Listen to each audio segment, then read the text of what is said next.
Om Shanti. Evil souls एवं उनके प्रभाव का राज। इविल सोल्स सूक्ष्म शरीरधारी भी हो सकती है और साकार रूप में भी हो सकती है, अर्थात भूत प्रेत के रूप में भी हो सकती है, और साकार में इविल संस्कार वाले मनुष्य भी इविल सोल्स ही हैं। यदि हमको यथार्थ रूप से पाप की याद नहीं है, अर्थात हमारा योग सही नहीं है, उनके साथ हमारा हिसाब किताब है, तो दोनों प्रकार की इविल आत्माएं हमारे दुख और शांति का कारण बन सकती हैं। हमारे अपने इविल संस्कार भी हमारे दुख का कारण है। सत्यता यह है कि हमारे एविल संस्कारों के कारण ही एविल सोल्स हमको दुखी अशांत करती है, या हमारे इविल संस्कारों के कारण ही ऐसी आत्माओं के साथ हमारा हिसाब किताब बनता है, जिसके फलस्वरूप हमारा योग सही नहीं होता है, और वे आत्माएं हमारे दुख और शांति का निमित्त कारण बनती हैं। आप हिसाब किताब चुकता करती हैं, अन्यथा कोई भी आत्मा किसी आत्मा को दुखी या शांत नहीं कर सकती। अपना हिसाब किताब चुकता करती है। जब तक हमारा किसी के साथ हिसाब किताब नहीं, कोई हमको परेशान या दुखी नहीं कर सकता। तो कोई इविल सोल है जो हमको बहुत परेशान दुखी कर रही है शरीर में, मतलब हर कोई तो आत्मा ही है ना। तो कोई अच्छी आत्मा, कोई बुरी आत्मा, जिसमें बुरे संस्कार है वो बुरी आत्मा। तो ऐसी आत्मा अगर हम परेशान कर रही है, यानी उसके साथ मेरा हिसाब किताब है, वो खत्म कैसे होगा? योग से होगा। तो आप लोग पर्सनल लाइफ में भी देख रहे होंगे कि कोई ना कोई एक ऐसी आत्मा है जो बार बार शुरू से लेकर अंत तक तंग की है लाइफ में, और अभी तक भी तंग करना छोड़ नहीं रही है। तो उसका कारण है हिसाब किताब। तो योग करिए, तो योग से वो युक्त हो जाएगा। एक तरफ संकल्पों की स्पीड, दूसरी तरफ इविल स्पिरिट्स की भी वृद्धि होगी, है ना। तो आने अभी जो देखिए कितना तेज से संकल्प चलता है हमारा। तो बाबा कह रहे हैं जैसे जैसे समय बढ़ रहा है, अगर हमारा कंट्रोलिंग पावर अपने ऊपर नहीं है, बहुत तेजी से संकल्प बढ़ेगा, और इविल स्पिरिट्स की भी वृद्धि होगी। क्योंकि जैसे कोविड आया, एक ही बार कई आत्माएं उन्होंने अपनी शरीर को छोड़ा। तो इविल स्पिरिट्स का कुछ गुप्त रूप भी होता है, लेकिन आप लोगों के सामने स्पष्ट रूप में कम आएंगी, गुप्त रूप में बहुत आएंगी। जितना बिंदु रूप की स्थिति होगी, उतना कोई भी इविल स्पिरिट व इविल संस्कार का फोर्स आप लोगों पर वार नहीं करेगा।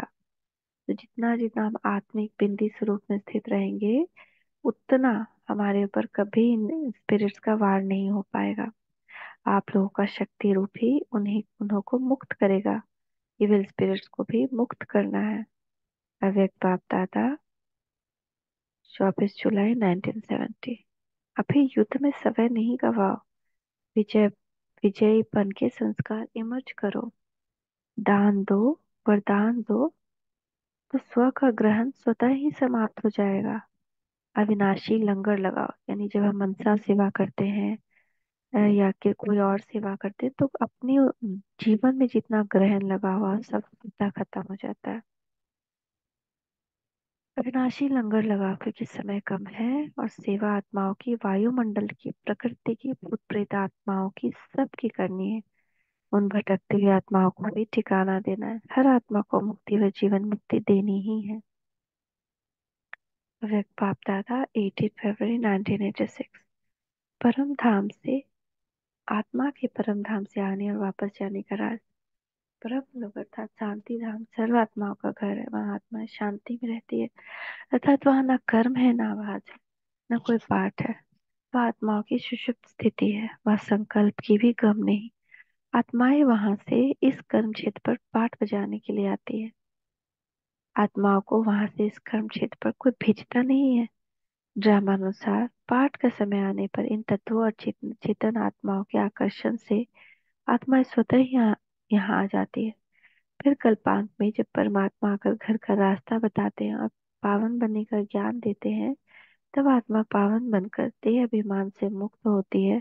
तो आत्माओं को परम धाम जाने की आकर्षण होती है, और उस आकर्षण से परम धाम में जाती है। सतयुग से कलयुग तक, अंत तक आत्माएं अपने पाठ अनुसार यहाँ आती रहती। फिर कल्पांत में सभी आत्माएं वापस परम धाम जाती हैं। आत्मा ऊपर से पावन ही आती है, और पावन ही बनकर वापस परम धाम जा सकती है। परम धाम में आत्मा को कोई संकल्प नहीं होता है। तो आत्मा को परम धाम से इस तरह पर लाने के लिए क्या क्या बातें निमित्त बनती है, और आत्मा की परम धाम जाते समय क्या स्थिति होती है, वो सब राज बाबा ने अभी हमें बताया है। पुरुषार्थ करने वाले को खुशी रहेगी। अभी हम पावन बनकर घर जा रहे हैं। भी बाप आए हैं सब हम आत्मा को वापस घर ले जाने। बाप यह भी समझाते हैं तुम घर कैसे जा सकते हो। साकार पापा 4 अक्टूबर 2004 रिवाइज्ड।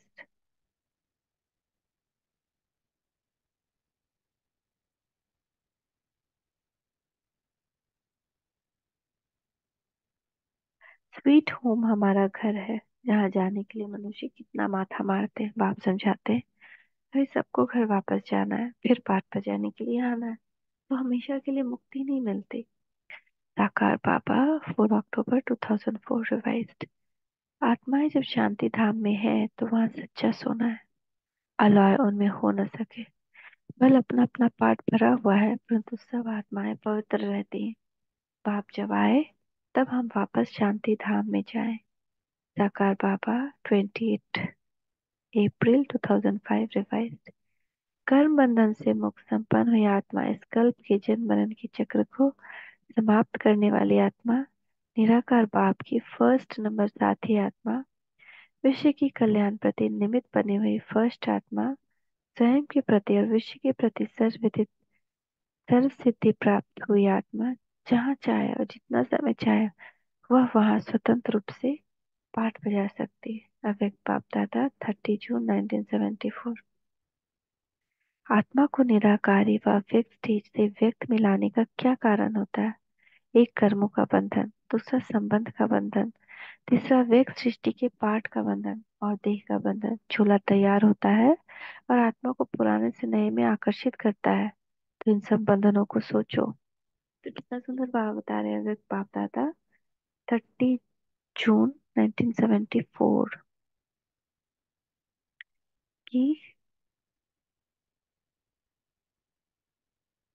जब नया चूल्हा तैयार हो जाता है ना, जैसे अभी अगर मेरा नया चूल्हा तैयार हो जाए तो अपने आप ही वो नया चूल्हा खींचेगा और आत्मा जो है वो पुराने को छोड़ नए में चली जाएगी। तो ऐसे भी ऐसे देह बदलता है ना। तो एक कर्मों का बंधन, दूसरा संबंध, तीसरा व्यक्ति सृष्टि के पाठ का बंधन, देह का बंधन। चूल्हा तैयार होता है और आत्मा को पुराने से नए में आकर्षित करता है। तब उसको समझ में आए, बहुत लोग को बोलता है समझ में आने लगता है कि अब मेरे जाने का समय आ गया। तो देहधारीपन कर्म बंधनों का बंधन समाप्त कर लिया तो धरती उनको खींच नहीं सकती। अगर हमें सारे कर्म बंधनों का बंधन समाप्त कर लिया है तो ये धरती हमको खींच नहीं सकती। तो हमको ऐसा ही बना, नया कर्म बंधन नहीं बनाना है और हर कर्म बंधन से मुक्त होना है। ऐसे ही जब तक नए कल्प में, नए जन्म और नई दुनिया में पार बजाने का समय नहीं आया, तब तक यह आत्मा स्वतंत्र है और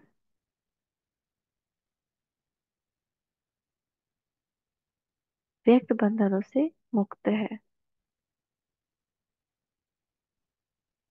तो ब्रह्मा बाबा को भी क्या बोल रहे बाबा कि उनको धरती नहीं खींच सकती। क्यों? तो जब तक नई दुनिया में उनका पाठ बजाने का समय नहीं आया, जब आएगा तो उनका नया चोला तैयार होगा तो उनको खींचेगा।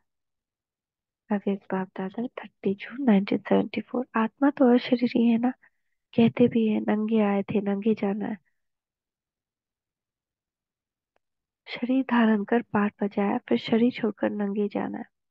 बाप आत्मा अभिमानी बनाते हैं। साकार बाबा 23 जुलाई 2005 रिवाइज्ड। तो बॉडी के बिना आए थे, बॉडी के बिना जाना है, उसी को कहते हैं नंगे आए थे नंगे जाना है। बाप समझाते बच्चे, तुम ही सबसे जास्ती पतित बने हो। पहले पहले तुम ही आए हो पाठ बजाने, तुमको ही पहले जाना पड़ेगा। चक्र है ना, पहले पहले तुम ही माला में पिरोए जाएंगे। रुद्र माला और विष्णु की माला गाई जाती है। तो हम सभी सबसे ज्यादा पतित बने, हम ही सबसे पहले आए तो सबसे पहले हम ही को जाना है। साकार बाबा 23 अगस्त 2004 रिवाइज। बाबा कहते तुम पसंद करो ना करो, मैं आया हूँ तुमको ले चलने। जबरदस्ती भी ले जाऊंगा, छोड़ेंगे किसको भी नहीं।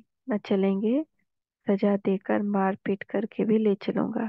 इसलिए अपना पुरुषार्थ करके चलो तो अच्छा है। न बाबा कह रहे अगर खुद से अपना विकर्म विनाश योग से नहीं करोगे तो सजा मिलेगी, मारपीट करके भी ले चलूंगा, लेकिन यहाँ किसी को छोड़ूंगा नहीं। तो इसीलिए अपने पुरुषार्थ को नहीं छोड़ना है। वक्त खत्म होने के पहले हमको संपूर्णता की स्थिति पर पहुंचना है। उस समय कोई भी काम नहीं आएगा। साकार बाबा 21 जनवरी 1972 रिवाइज्ड। ओम शांति, ओम शांति, शांति। कल सुनेंगे आत्मा के सत्युग और कलयुग में देह त्याग का राज।